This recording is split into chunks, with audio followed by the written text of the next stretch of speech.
cast the first stone much.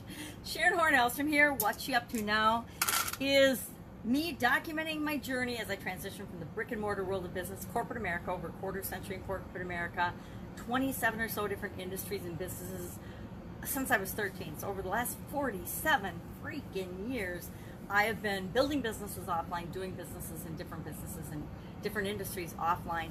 And about 3 years ago, in 2017, I had the opportunity to do something online. I'd always been interested in the internet. I'd always been curious about this online world and internet marketing and what you could do online versus offline. So I discovered that I, as part of my divorce, was able to, or had to, get rid of all my assets and do something new. So it gave me a huge opportunity to, at a pretty ripe old age, try something entirely different, entirely new.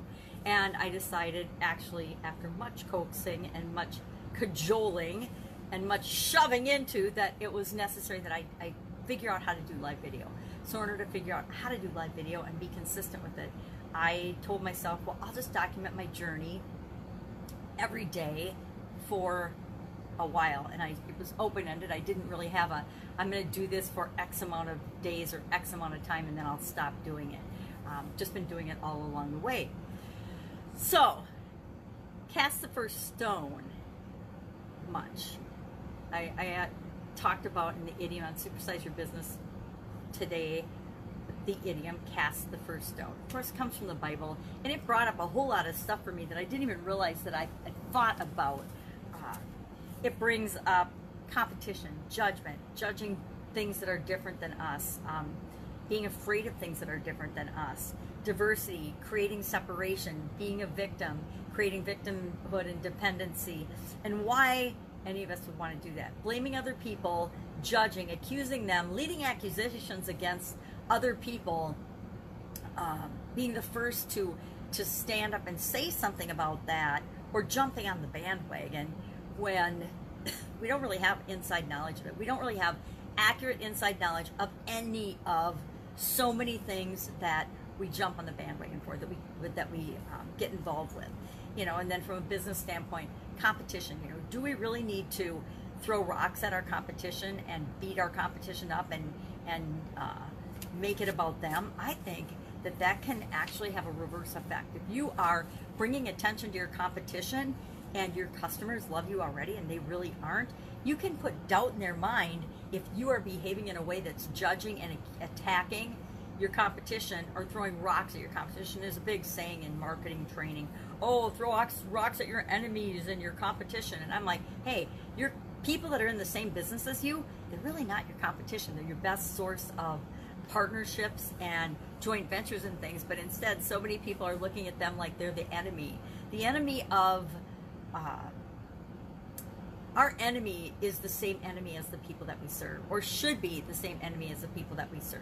So if I am a coach for people with chronic pain, which I'm not, by the way, but if I was, the enemies to my people are the medical establishment that doesn't really help them to figure out the root cause of what's wrong with them and cure it. It just puts band-aids on it in the form of drugs, pharmaceuticals, in the form of medical treatments and medical procedures that are expensive and very painful, and they may or may not help the problem. They just mask the symptoms. That is the enemy of everyone who serves people in the chronic pain market, the chronic pain industry. We have to look at that in each of our different industries and say, hey, what's the real enemy of this? And it's usually never another company, a person. It's always a thing, a system or a thing that's broken. I'm not even going to get into the one I was just going to give an example of. Would not be a good idea. So as often as people want to blame another person for something, it's almost never that person's fault. I was in quality for decades, and the quality function is all about figuring out what really happened, doing an investigation and figuring out what the root cause of the outcome, the result, the problem was, the defect or the failure, the product failure. And it isn't guessing, it isn't blaming, it isn't making stuff up because it promotes your personal agenda. It's about what the heck really happened, and why do we want to find out what happened? We want to know what really, really factually happened so that we can make sure it doesn't happen again in the future. And that's my whole approach to everything is, all right, this is the result we're getting right now. What caused that result? What created that result? And it isn't hearsay. It isn't guessing. It isn't political at all. It's what the heck really happened. And we would go back, and what I like to do is go through the process backwards. It's always a process that we use, at least in manufacturing, to produce a product or service. And our process, or how we do it, that is our process. And the best way to figure out what goes wrong in the process, people think it's to go forward and track your process. And when you're designing and writing your process and figuring it out for how you do things, you usually go forward. Hey, this is what we do first, second, third, fourth, fifth. But whenever you're trying to figure out what's wrong with the process, whenever I help somebody write a process, we go through it forward and then we go through it backwards. Because when you go through it backwards, that's where you see where certain things might be missed. It's just a different perspective, a different point of view. And often when we put forth and we look at things differently, we see things differently, right? We only see what we expect to see, ever. All of us, human nature, me included. I only see what I want to see. And most of my world is pretty awesome. And so I look for and I see good things that are happening in the world around me. I don't look for things that are not, that don't make me feel the way I want to feel. Most people just respond to everything that they see because they're open to everything, whether it's true or not, whether they should believe it or not, whether they can believe it or not, whether it's from a reputable source or not. And what we forget is that every entity has its own agenda. In dealing, I guess I'm thinking about chronic pain folks today, in dealing with people with chronic pain, because it's a pet project of mine. So often, and I was guilty of this as well, so often we put ourselves in the back seat of, I'm talking with respect to medical care and diagnosing problems. And so often as patients, we put ourselves in the back seat instead of being proactive and going after what we need, because each of us needs something different for our own, physical support and well-being. And instead of making our own version of that by picking and choosing pieces of different modalities that are best for us, we tend to just go with what the medical establishment says, right? Okay, if you're sick, you go to the doctor figures out what's wrong with you, they diagnose what's wrong with you, and then they prescribe something, either a medication or a regimen to follow in order for you to get better.